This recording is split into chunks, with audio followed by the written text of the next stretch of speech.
let us wait for a couple of minutes, and I see people have already started joining, and we start at 7. Will that be okay? Sure. Fine. Sure.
Welcome everyone to another episode of Victorian Sundays. We have Mr. Arunava Ghosh and Ms. Shweta Kumari, both assistant professor, Vivekananda College, University of Delhi, and they will be talking today on the topic queer vampirism, monstrosity, and miscegenation in the female Gothic.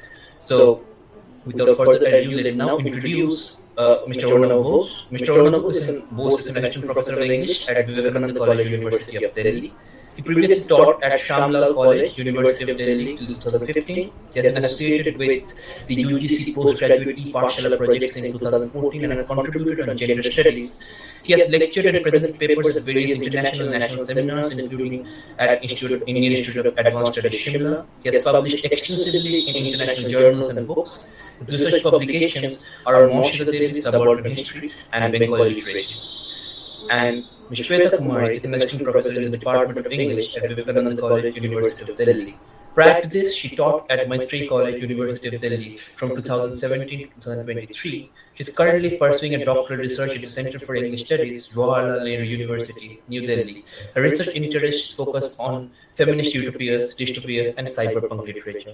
So, let me welcome both of you on behalf of the entire Victorian Sundays team to another episode of Victorian Sundays, and we're very much interested and rather like curious to know about queer vampirism from both of you. Now, if you're both are willing to begin now, you can begin right away. Thank you, Indranil. I will start. I hope I'm audible. Yeah, you are audible. Yeah. So I will talk about Sheridan Le Fanu's Carmilla, published in 1872, much before the more popular work on vampire, that is Dracula. Carmilla tells the story of an aristocratic woman who eventually turns out to be a vampire, that is Carmilla, and her love for the narrator, that's Laura. Centuries old, yet seemingly young and beautiful, Countess Carmilla arrives at the castle of the narrator Laura after a staged carriage accident. While her mother departs on an urgent and unavoidable business, Carmilla remains to recover in the castle where Laura lives with her widowed father. Between the two young women develops an intimate friendship bordering on obsession, and only towards the end does Carmilla's vampiric nature becomes clear. She is responsible for seducing and gradually draining the young girl, as well as for the depth of dozens of village maidens nearby. Like Coleridge's Geraldine in Christabel, Lafanu's Carmilla leaps from homoerotic friendship to homosexual love. When Carmilla penetrates Laura's household through dreams and bites, she presents herself as Laura's only available source of intimacy. Carmilla arouses, pervades, and offers a sharing self. This female vampire is licensed to realize the erotic and interpenetrative female friendship. Carmilla's origins are obscure and remote. As far as Laura perceives, she sleeps, prowls, and falls in love on her own authority. If anyone directs her, it is Carmilla's mother, who engineers the supposed carriage accident that deposits Carmilla at the castle of Laura's father. Carmilla is not the product of a single maker's potency, but the spirit of an elusive female community and whose power only women perceive.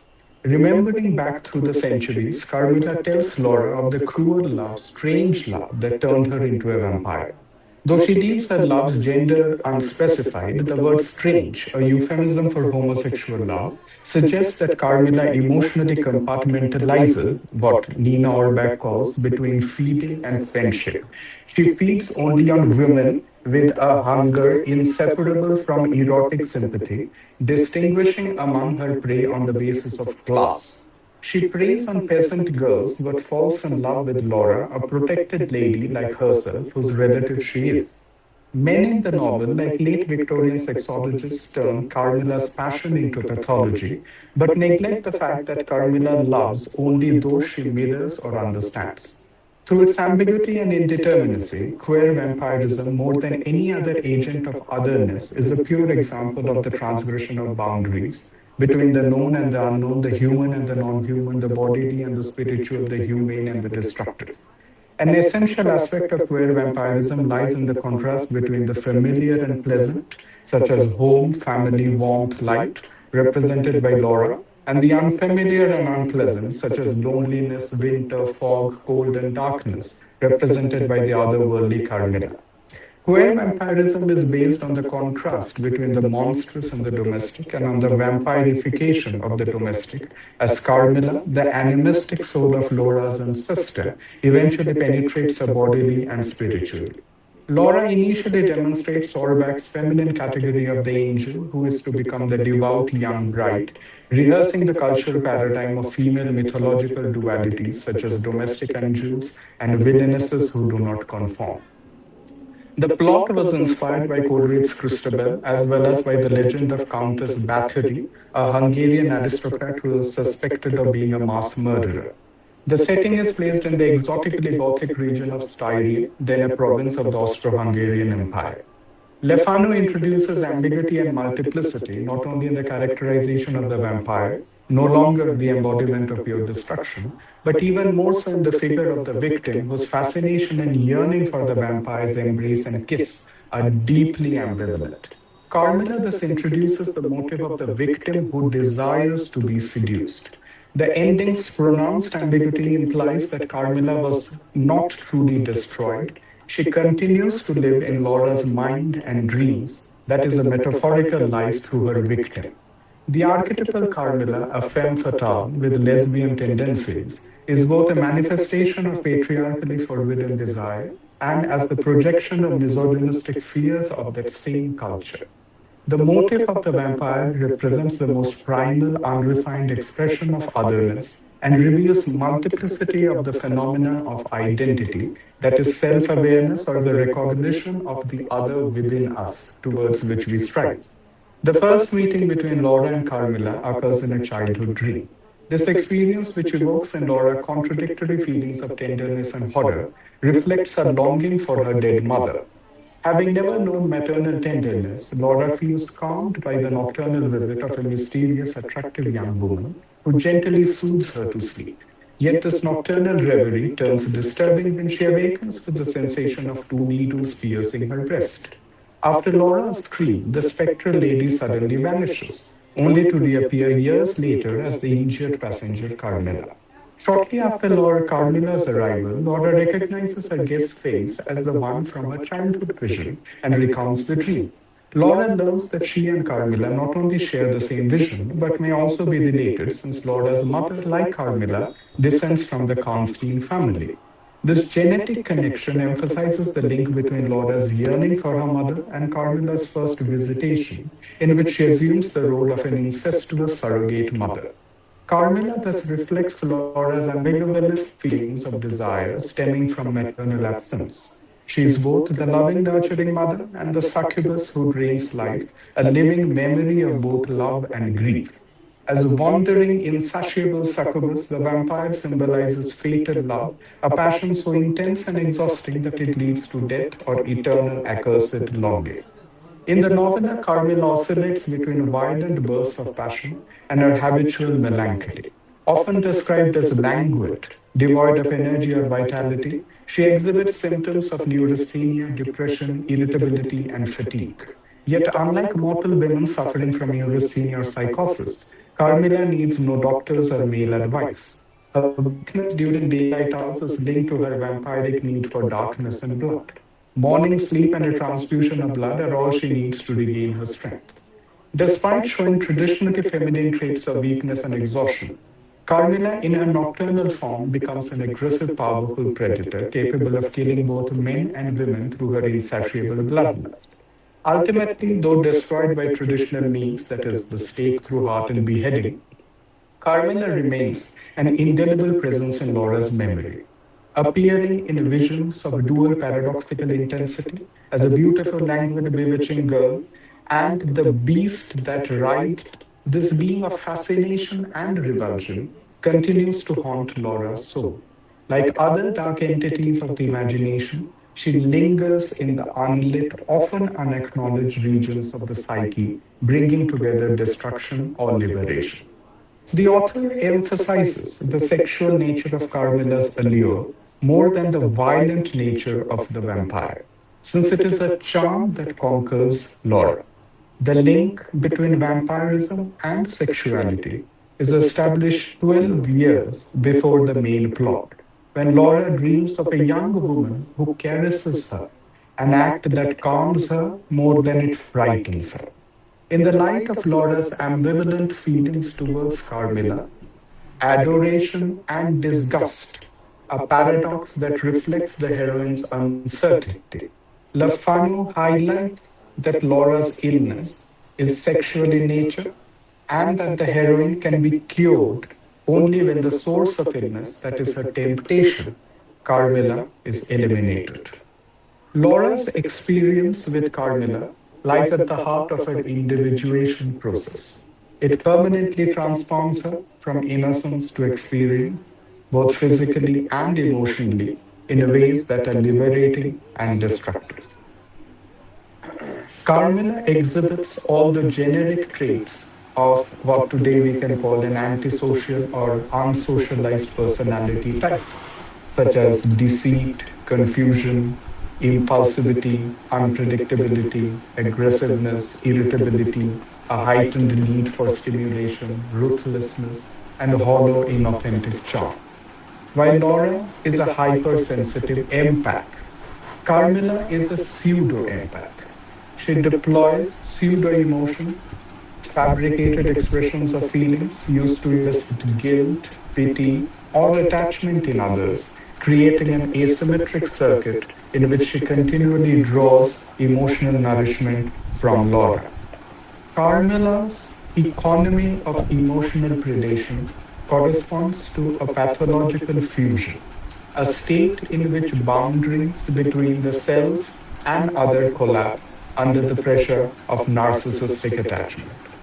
Carmilla, driven by internal emptiness, attempts to fill her psychic void by consuming the subjectivity of another.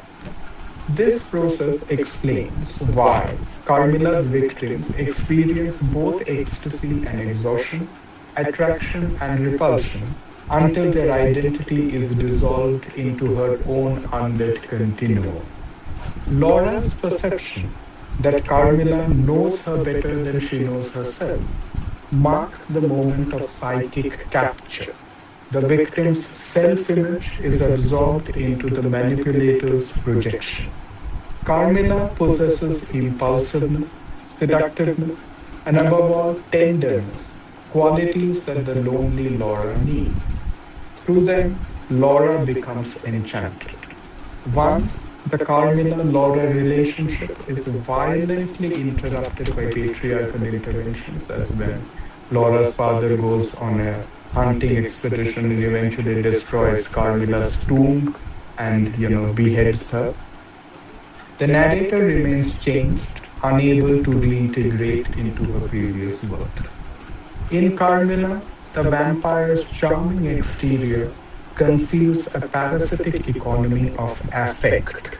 Okay, so therefore, perhaps we can read the novel through the lens of sentimentalism. She flatters, seduces, and mirrors the emotional needs of her victim, okay, gradually binding her through dependence. And even though many of her victims are actually peasant girls, it is quite instructive to note that she only falls in love with an aristocratic Laura. Laura, caught in this deceptive intimacy, becomes both horrified and fascinated, a psychological oscillation that pulls the victim towards the archetype.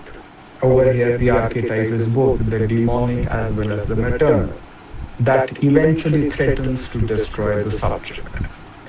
Carmilla survives in Laura's memory. The vampire survival is explicitly psychological. She persists not only through her victims' blood, but through their memories, dreams, and desires. Carmilla represents the introjected predator, the internalized manipulative voice that continues to haunt the ego long after the external threat has been removed, and therefore figures in Laura's reveries just as she had prefigured in her dreams before the arrival of Carmilla in flesh. Carmilla can be seen as a study in what today is called trauma bonding.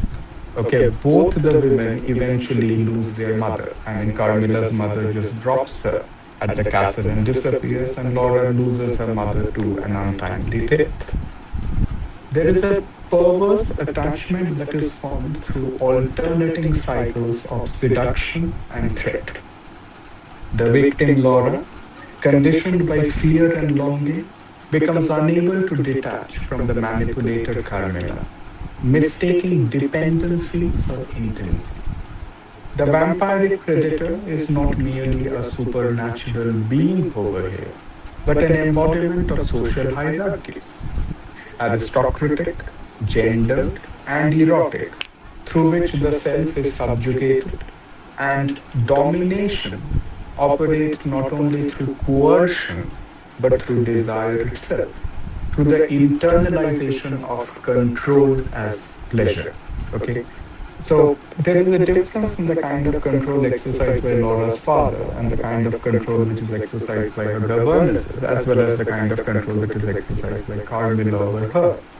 Both, I mean, all three kinds of control are markedly different from each other. Um, Thus, Carmilla remains profoundly modern.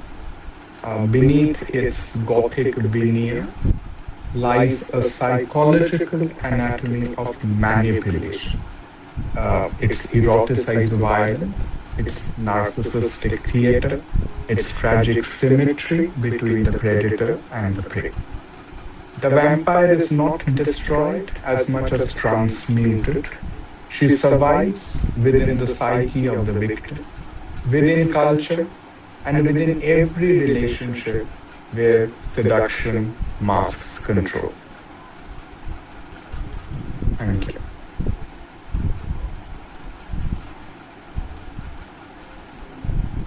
I will now request Shweta to go on with the presentation.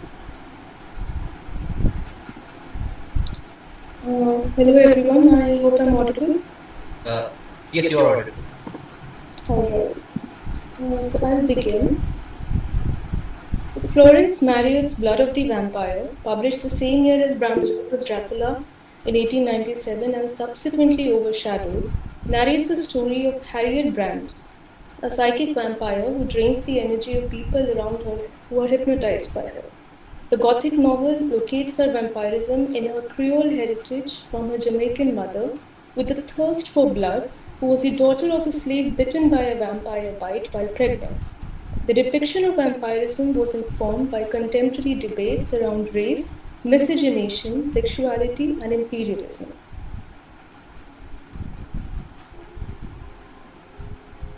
Florence Marriott was a prolific author editor with a versatile career.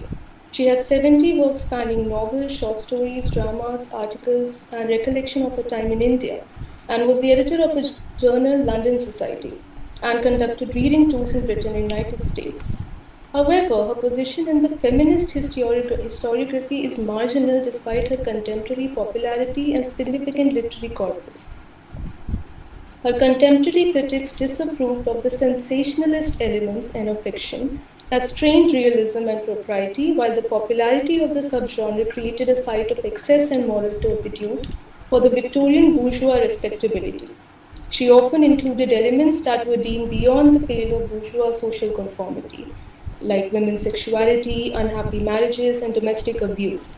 The source of lament was the inclusion of such seemingly scandalous details and not the improbability of the acts.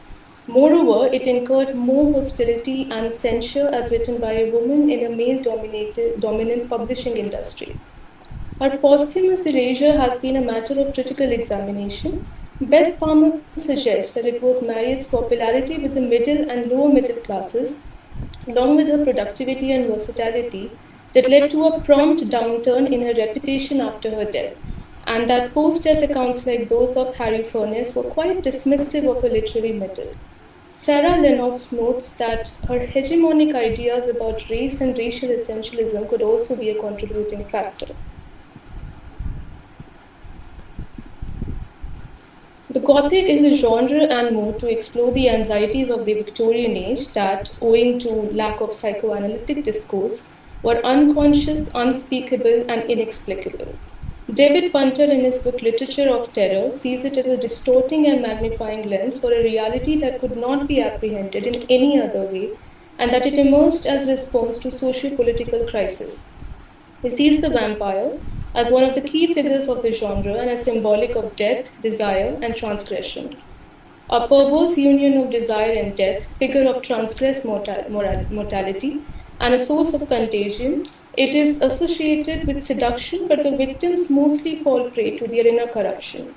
Envisaged as an aristocratic figure, it is amoral, anti bourgeois, and signifies excess. The vampire carries remnants of the past that anachronistically coexist with the present. Harriet is an atypical vampire, as she drains the life force instead of feeding off literal blood, and is thus a more efficient, albeit unconscious predator. It gives her more agency than Stoker's female vampires, but her inner anguish also makes her a tragic figure. As opposed to the English women embodying the traits of angel in the house, her sensuality sets her apart as someone alluring and someone that tempts Englishmen. She has a potent impact on those around her and is seen as a contagion of sexual and moral deviancy that must be sequestered and contained. Her companion Margaret Pullen recounts, she had become fainter and fainter as the girl leaned against her with her hand upon her breast. Some sensation which she could not define nor account for, some feeling which she had never experienced before, had come over her and made her head reel. She felt as if something or someone were drawing all her life away. She tried to disengage herself from the girl's clasp, but Harriet Brown seemed to come after her like a coiling snake till she could stand it no longer.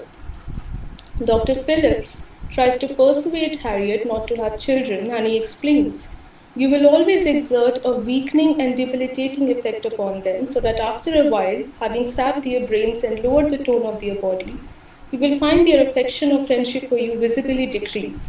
You will have, in fact, sucked them dry." Ziegler and Hammack note that Harriet's vampirism is pathologized with its roots in less in supernatural and more in the prevailing imperial patriarchal modes informing the discourse of medicine.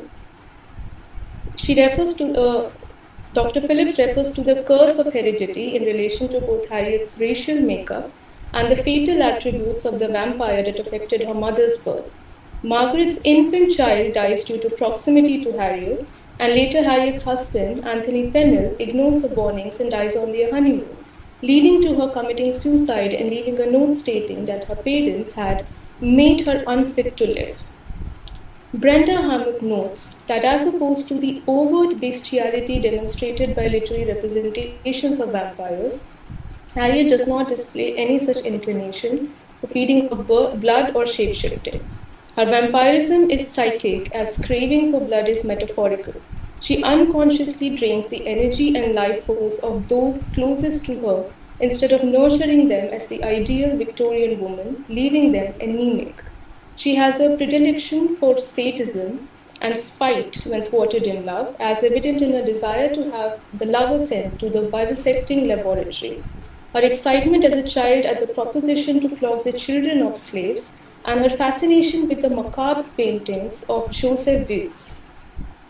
Hamid posits that Marriott's belief in the pseudo-scientific idea of imagination, or the idea of that emotions or activities a pregnant woman engages in, has a significant impact on the unborn child and can lead to deviations in death, inform the novel, and the acceptance of the theory of interspecies transmission of traits leading to deviancy and savagery by the characters.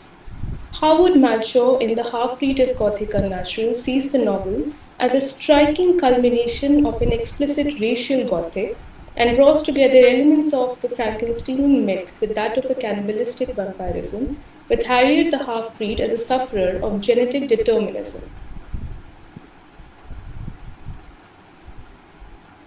The French anthropologist Paul Broca, who in 1864 publication on the phenomena of hybridity in the genus Homo, argued that human hybrids were inclined towards cephalic deformity and criminality.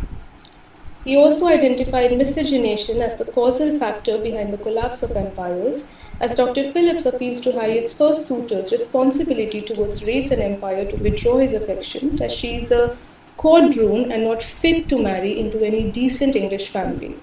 Hammock observes that this depiction has parallels with Bram Stoker's Dracula, whose miscegenation designs, as examined by Stephen Arata, involve the deracination and transformation of his victims. With origins from a political space known for conflict and his infection of women, he appears to span a breed of vampires. Harriet's actions are not conscious like Dracula, but are sexual and which also align her to the new woman. She is sexually uninhibited and consciously uses her sensuality in her interactions. Marriott articulates her inherent danger by describing her as a wild creature and compares her to various animals, especially large cats like pumas, cubs, panther, tigress, etc.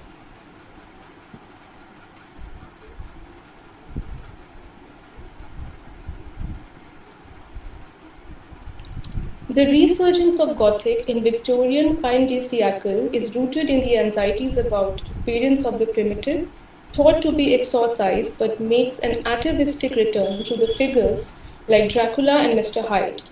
Atavism, according to Brian K. Hall, is the reversion or the reappearance of a lost character typical of remote ancestors.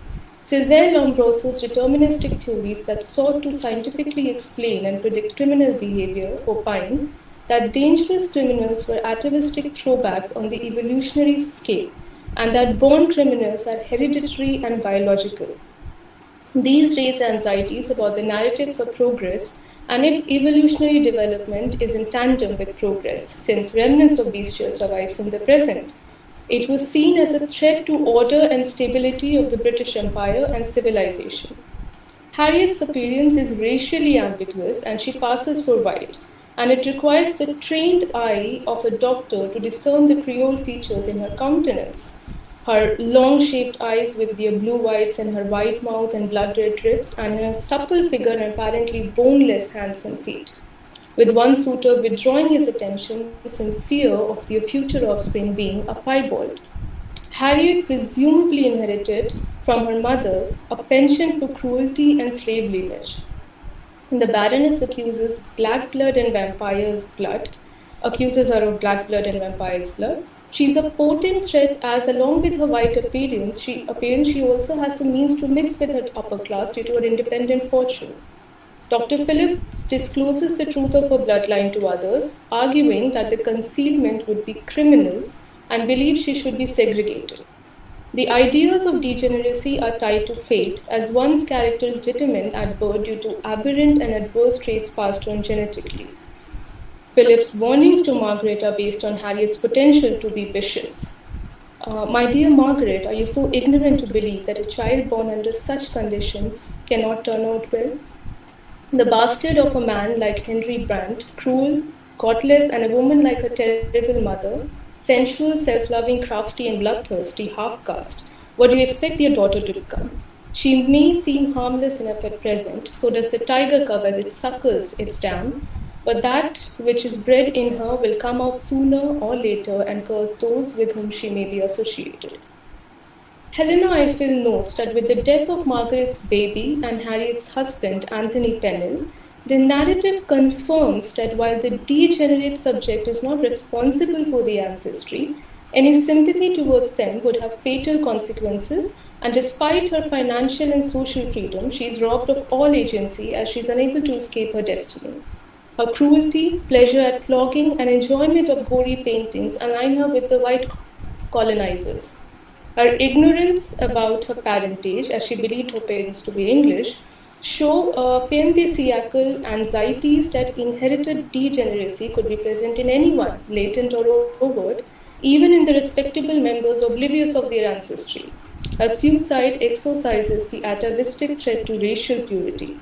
Her otherness allows the contemporary women readers to vicariously experience her liberation, and the empathy she evokes in the readers with her death gives them the space to reflect on the human tragedy.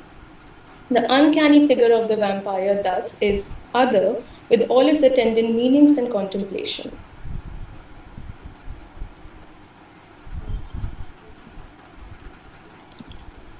The female Gothic, a term coined by Ellen Morse in the 1970s, refers to the subgenre written and consumed by women that gives voice to their experiences in the patriarchal order.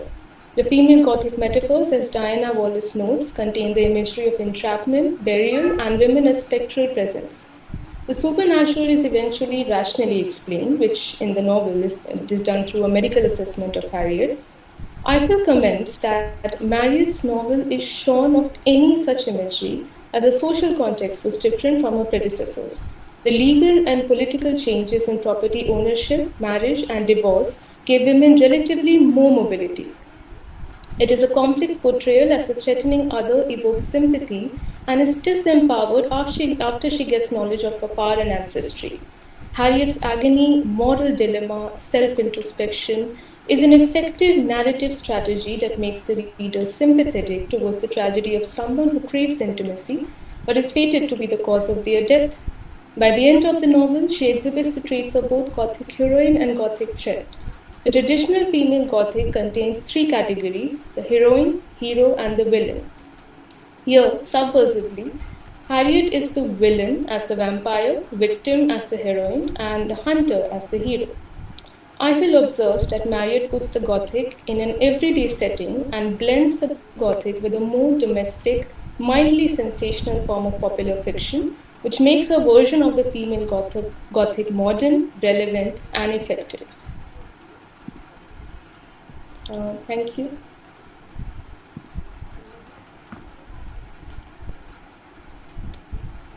I'd like to thank both the speakers for their wonderful engagement with queer vampirism.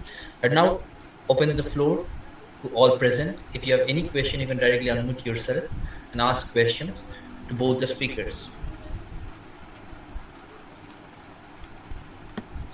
This is Dr. Kevin Mukhopadhyay. I just, first of all, thank all of you for this wonderful presentation. Just one question is, how can we reimagine, rethink Gothic in this 21st century, in this post-capitalist culture? Because gone are the days of the self or the binary, the contagion, the pathologization of degenerations and all these things. So in this particular time, how can Gothic be made relevant? That is my question. In the Victorian time, we understand that Gothic provided a very strong framework for representing this repressed anxieties, miscegenation, and all these things. But in today's world, how we can think of Gothic in terms of research intervention and scholarly studies? That's my question. Thank you for the question. The question is open to both the speakers. If you want to answer the question.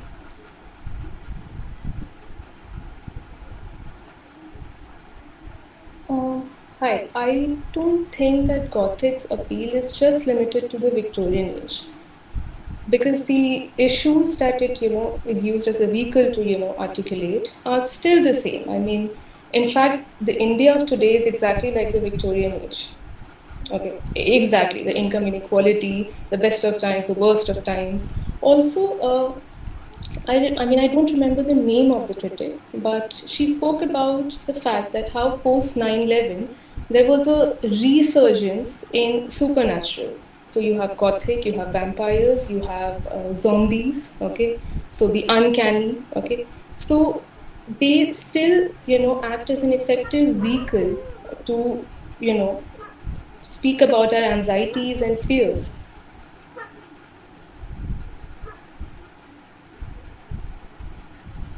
Uh, Especially in the Indian context, many of the ethnographic traditions, the animistic religions, the return of the repressed, okay, as a spectral presence. Okay, for instance, in Mahashweta's, pterodactyl Pirthar Puran Shahar, the coming of the archaeoterists. Or for instance, let us say in another short story by Mahashweta, Big Chun, okay, as well as, Shishu, the regression of able-bodied young, tribal men and women, okay, into becoming preternatural spectral apparitions, dwarfish ghouls, okay, who basically integrate themselves in the ecological frontiers of the forest in order to escape military persecution, shows how the Gothic has now transmuted into perhaps giving a new political imagery and symbolism to these heterodox alternative ethnographic traditions which can't be explicated and explained through empirical and rational parameters. Okay, so now the Dalit heterodox culture is using the Gothic. Okay, we have certainly had the Gothic, a long history of the Gothic, for instance, in Rajshekhar Boshu, okay, or even in the works of Shishendu Mukhopadhyay. So therefore, rather than, let us say, the bhautik, the Bhadralok bhautik golpo or kahini, which was dealing with the genteel and the gentrification of the Gothic ghost story, now perhaps we can look at the Gothic from a politicized and a politically charged prism, okay, of how the, an alterity persists within the decolonized terrain, an alterity which can't be explained through parameters of an empirical lens, okay, a scientific, a rational lens, a lens which is imported, through colonial disciplinary formations.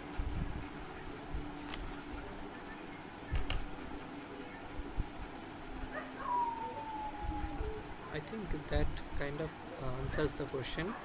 And sorry, I was not there in the beginning. And I really like the lecture, to be honest, because whenever we say Victorian, the first words that kind of uh, comes on mind is like how stereotyped the society was back then in Victorian times. They were very rigid about their family structure, and so in order to maintain the family structure, they are quite rigid about the kind of roles that they usually assigned to certain kind of people. So that is why this kind of fair is coming. And I remembered I recently watched this movie called Sister Midnight. I think it's a series. uh, it kind of also shows this female agency and this queer vampirism. Okay, so I want to ask a very simple question to both Professor Onurav and Professor Shweta, and it is that if since you have discussed both these texts from Camillus to then the Carmillus to Harriet's vampire, is there any dissimilarity that you have came across while writing this paper? I mean, I hope there were some dissimilarities between the stories or in terms of agency or any other aspects. And the second question that I want to ask is like if Carmilla and Harriet blurred the line between life and death, then and not only life and death but also body and like the spiritual self, then are these boundaries is ever real? I mean, uh, whether can you say that any stable identity, like whether there is human or it is pure or impure, actually exist? If the stories is blending these ideas together. So these are the two questions that I have to these speakers.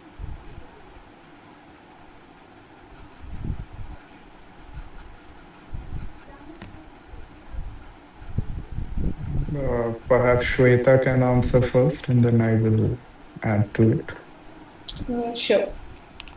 So, the second question, okay, about them straddling the line between life and death, it is true. In fact, vampires also recently have been, seen as the post-human, okay, someone basically, an entity that interacts or is an intersection with the ecological and the, animal and the non-living. So Harriet, for instance, I mean, she's a very atypical vampire. So unlike the traditional dominant representations, she's not out there sucking someone. She doesn't even know she's a vampire. There's something of an issue with her, unless of course five people die around her, and then the doctor tells her. And it's the eventual death of her husband that kind of really seals the fate for her. That she basically takes herself out. Okay, she commits suicide to save everyone else. So in a way, it's also a representation that's rooted in tragedy that asks us to sympathize, which is usually not the case with traditional vampire representation, at least before 21st century. So yes, Harriet definitely straddles the line between that, and not just life and death, but also animal and human. So even Marriott's narrative compares her at various points with animals. Okay, it's almost a menagerie at a point. Okay, not just the cats, but sometimes with rats and bats and God knows all these. So it's also rooted in her Creole nature, just like Bertha Mason. Any person of color during the Victorian age was likely to be likened with the savage, the brutal, okay, some sort of bestial hybridity, the animal. I mean, have I missed anything on the second question? You can repeat it if I have.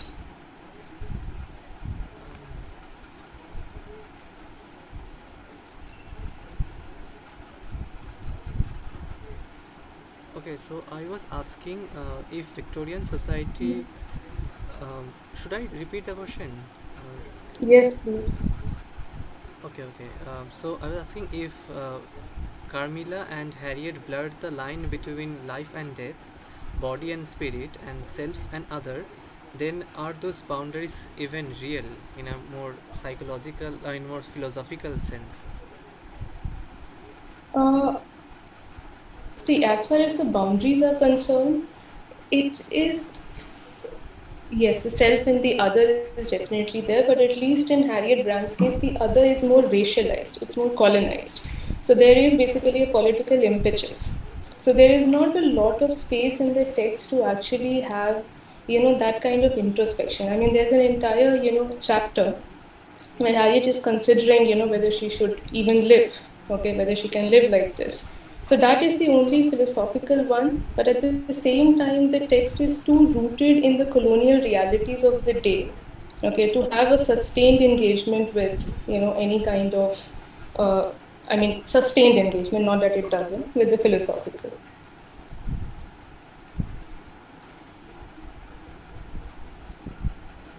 Uh, I too detect certain philosophical similarities between the both the texts, primarily in the argument related to racial eugenics.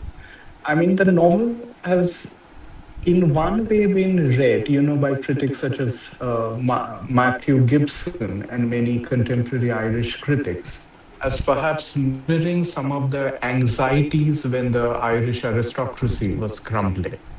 Uh, Carmilla, in many ways, attacks women of a lower class, the plebeian peasant women.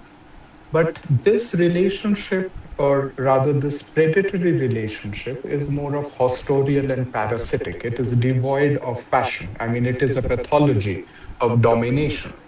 Whereas with Laura, who belongs to the aristocracy and is also in one way related to her, the relationship is one of identification and intimacy. It is not simply a pathology, but also a passion, okay, born out of some vestiges of perhaps, retaining the purity of blood. Now, as far as this debate about, the life and the death and the blooding of the flesh and the spirit is concerned, it is quite interesting to note that most of the Carmilla, I mean, the most of the template of the Carmilla Laura relationship actually straddles the sphere of the spiritual, the numinal, okay, the abstract, and the esoteric. It is a relationship which unfolds through the poetry of language, which we see in the heightened erotic prose in which Laura recounts those moments. Um, on the other hand, when we talk about the flesh, it is actually the men in the novel who try to exorcise the flesh and show a pathological, scientific, okay, and almost a deadly obsession, with taming and lacerating and, reining the flesh.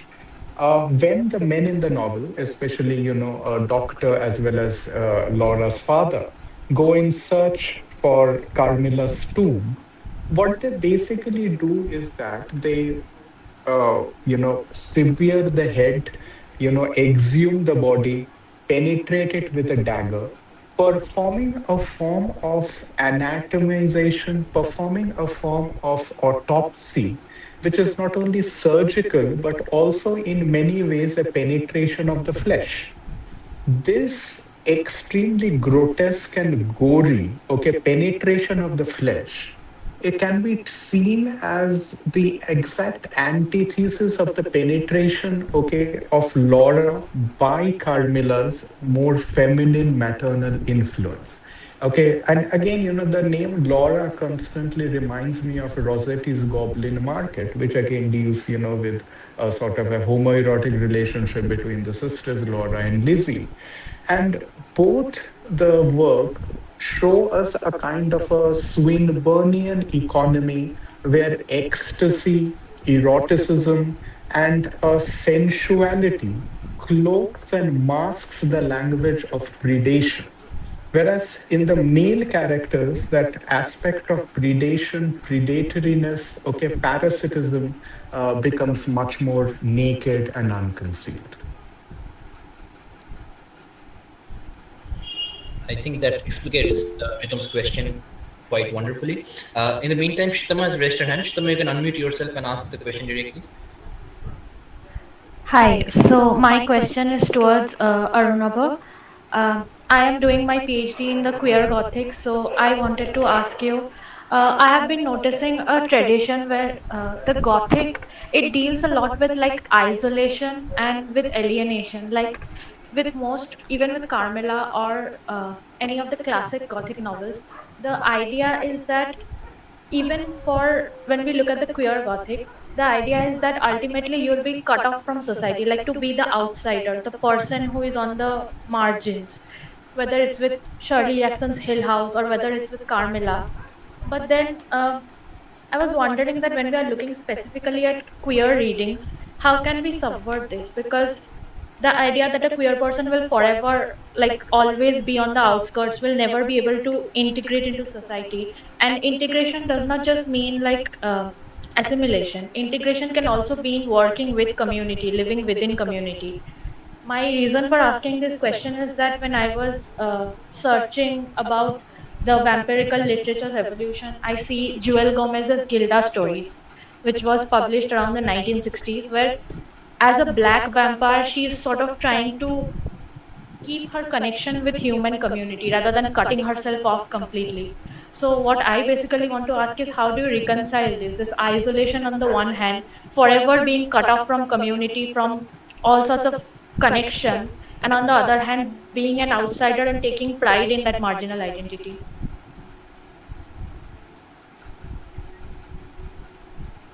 Yeah, thank you, Shritama. I will try. I will try to answer that question. It's a question which I myself have sort of grappled with. Firstly, a quick short answer, there is no easy resolution that I find in the novel. However, there are certain negotiations with it that I do find. First, the fact is yes, Carmilla is an outlier, but so is Laura. In today's medical terminologies, we can use various medical terminologies such as, perhaps neurasthenia, psychosis, borderline personality disorder, narcissistic personality disorder, and antisocial personality type, in order to perhaps describe many of the character traits which are exemplified and embodied by Carmilla: a sense of grandioseness, a sense of vanity, a sense of, solipsism, narcissism. Okay, all of these are some of the character traits which we see in Carmilla. As far as Laura is concerned, we see a prolonged melancholia. We see a sense of lethargy, a sense of stupor, a sense of immobility, displaying many of the modern pathological, identifiable, medically diagnosable, illnesses or ailments, so as to speak of. And I'm deliberately, not using such, sexually charged terms and metaphors like female malady and hysteria and so on over here. Now, one way to look at it is that in both Carmilla as well as Laura, there is a certain kinship. Okay, for instance, what Lacan would call the mirror stage, identifying the object petit A. Both Laura and Carmilla discover a kinship which not only is genetic, okay, which not only is hereditary, but is also a kinship in which their mirrors, okay, their dreams mirror each other. There is an unconscious mirroring in which a dream which Laura tells Carmilla is similar to the dream which Carmilla herself had. And, Carmilla eventually it ratifies and confirms that. The mirroring of the two suggests a kind of an identification whereby, after, the infant mother died, is separated, and the child, ultimately is in the process of individuation and sees its reflection in the mirror stage. This is a moment of homoerotic bonding, which I see as the genesis of Laura's individuation. And this is the moment whereby the father, the name of the father, the law of the father, the masculine imago, okay, the animus has not yet penetrated.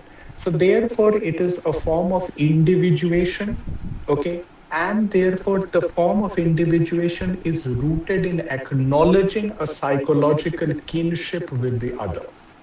As far as the other aspect is concerned, I mean, again, perhaps to borrow a much abused idea of, homosociality and, Sedgwick's concept or Adrian Rich's concept of the lesbian continuum, we do see a preponderance of the female continuum or a female communal space in the novel.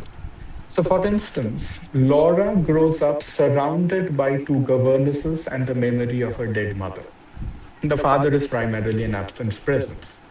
Carmilla, when the carriage accident takes place, eventually is traveling with her own governess, a lady who is so called described as a woman in black, okay, and has a ghastly appearance, okay, and is someone who perhaps has been engineered or has perhaps inherited these demonic traits from a mother. So we actually see a female community which chooses to transgress many of the interdictions and proscriptions imposed upon them, okay, by the, the compulsory heterosexual matrix represented by by Laura's father. So, therefore, on one hand, we see the existence of a female continuum, a female social space. And on the other hand, we see the individuation process or the maturation of the female girl to an identification with a mother surrogate in the preliminary mirror stages. So, this is a way in which identification and disidentification gets blurred. The idea of loneliness and community, they do intersect But if they annul each other, okay, if they cancel each other out or organically blend and lead into one another, percolate into one another, that is something, is a definitive statement that I would not like to make. And I also found your point interesting that when Carmilla attacks, she does so to the so-called like the plebeian class and the peasant women. I also see this recurring within historical Gothic fiction and modern Gothic fiction, where the lesbian vampire is supposedly she is a subversive icon now, like she represents a kind of female sexuality that's been repressed, but somehow that sexuality only applies for a certain class of women who can afford to empower themselves in that way, whereas the peasantry is often like collateral damage in such narratives. So I was wondering if you have anything to say about that, like does Gothic at all like grapple with class, or is it more focused on the individual?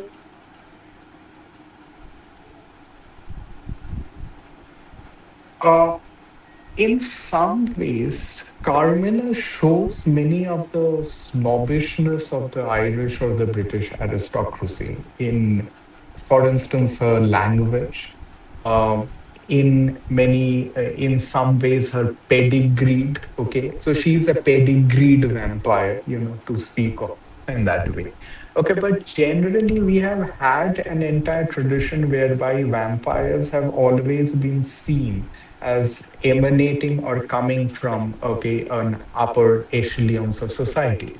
Now, over here, what is in one way interesting or perhaps is problematizing is the fact that Carmilla turns out to be, be Laura's own ancestor. They both belong to the same aristocratic lineage. Now, this aristocratic lineage is something that we find dwindling. For instance, why is Carmilla traveling? I mean, what's the reason? Why isn't she, in her, citadel, okay, or in her coven or whatever that is? The reason that they are traveling suggests perhaps the fact that the aristocracy is crumbling or under threat. Okay, that there are new custodians, okay, of power, or perhaps there is a shift in social hierarchies, as well as the fact that there is an insecurity, a social insecurity in Carmilla, sorry, in Laura's father, okay, as well as a suitor, the medical doctor, and their obsession to actually demolish Carmilla's tomb, okay, practically mutilate her body, suggests perhaps also a social tension for the new rich to actually dismantle and demolish the citadels, okay, of the older rich. So perhaps Carmilla represents an older aristocracy and Laura represents a newer aristocracy. Both are suffering from forces of social torsion, and the very fact that their love basically at the end has a tragic ending not only is about the masculine fear of the homoerotic, but is perhaps also somewhere down the line a fear between the intermingling of two different blood streams, the old and the new aristocratic blood coming together. And if that blood comes together, I mean, what is the future available for the plebeian? Okay, what is the future available for the proletariat? Okay, for the underclass. So, therefore, is the union historically impossible because the aristocracy is meant to crumble and a new social order is bound to emerge. Yeah, that answers my question. Thank you so much. Thank you, Arnav, for answering the question so perfectly. I now have a question in the in-call messages. It's by Shalu. She mentions, as Professor Shweta pointed out, that the current India is like Victorian era. So, what do you think about vampire Dracula equivalent in Indian society? How can we relate those alien energies and exotic creatures? Lastly, does the women who are possessed, ghost spirits, are their way to show their exhaustion from society? This is what she has written. You can Yeah, access the question in the thank chat. you. Thank you, Shadu.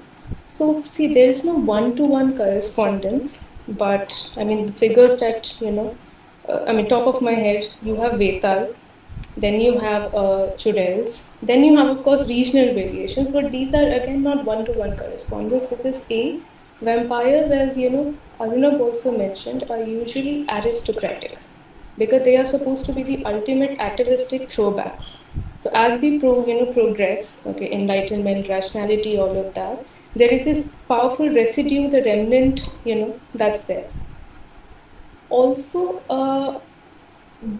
if you're looking for again, I mean, there are zombies as well, but again, not a one-to-one correspondence. Now, these figures resurface whenever there is any kind of repression, when language or medium of communication falls short of articulating. So that's why you resort to the Freudian iconography. So that's there. And lastly, the question about whether women who are possessed, kind of show their exhaustion from society. Yes. Okay. So if you've seen those videos of people getting possessed, you notice some things. Usually, these are people who exist at the margins, who usually can't speak up. So whether it's the oracle or the the possessed beings, these are people who actually find a space to articulate, to actually scream or shout or do whatever they usually can't when they basically are following the norms. Okay, I think that answers the question, Shalu.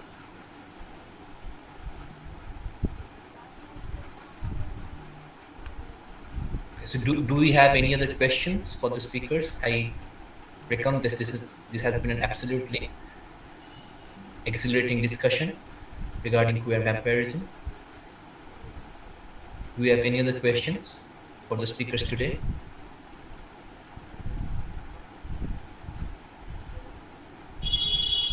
Okay, if there are no more questions, I would like to formally thank both the speakers for being here on Victorian Sundays and delivering such exhilarating lectures and the discussion thereof. Thank you very much for being here on Victorian Sundays. And we have actually, I've learned a lot.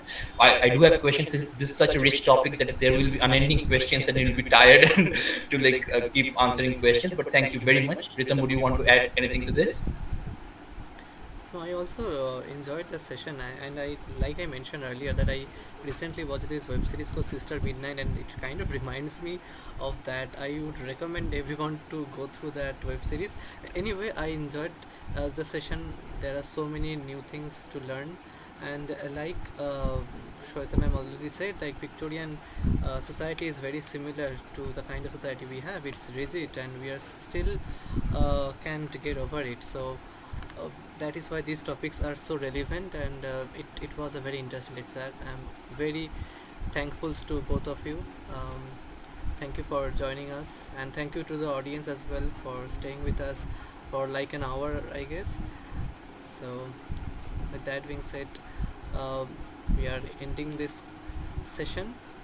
We will meet again on the next Sunday, and thank you so much, sir, for joining us.